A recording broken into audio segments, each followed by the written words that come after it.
தொடர்கிறார் எதிர்கொள் கணபதி. கணபதி எவ்விடத்தில் அமர்ந்துள்ளாரோ அதற்கேற்ப கணபதியின் பெயர் அமைகிறது. தலைவாயிலின் தென்புறம் இருப்பவர் துவார கணபதி. கொடிமரம் அருகில் இருப்பவர் கம்பத்தடி கணபதி. கன்னிமூலையில் இருப்பவர் கன்னிமூல கணபதி. அதேபோல் எதிர்கொள் கணபதி, அதாவது வரவேற்பவர் எனலாம்.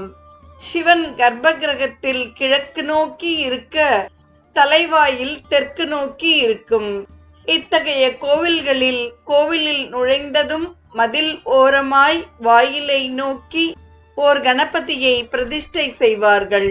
இந்த கணபதியை தரிசனம் செய்த பிறகே மற்ற தெய்வ உருவங்களை தரிசனம் செய்ய வேண்டும் என்பது நியதி. கோவிலுக்கு வருபவரை எதிர்கொண்டு அழைத்து வருக, தரிசனம் பெருக, அருள் பெருக என்று கூறுவது போல் அமைந்திருப்பதால் இந்த கணபதிக்கு எதிர்கொள் கணபதி என பெயர். அந்த கணபதியை கோவில் தரிசனம் செய்து விடைபெறும் போதும் நாம் வணங்க வேண்டும். சென்னை கபாலீஸ்வரர் கோவிலில் கிழக்கு வாயிலுக்கு எதிரான நர்த்தன கணபதி ஆடிக்கொண்டு நம்மை சந்தோஷமாய் வரவேற்கின்ற கோலம். திருமழிசை ஒத்தாண்டேஸ்வரர் ஆலய தேவராஜ கணபதி, திருமுல்லை வாயில் மாசிலாமணி ஆலயத்தில் முல்லைவன கணபதி, இவர்களையெல்லாம் எதிர்கொள்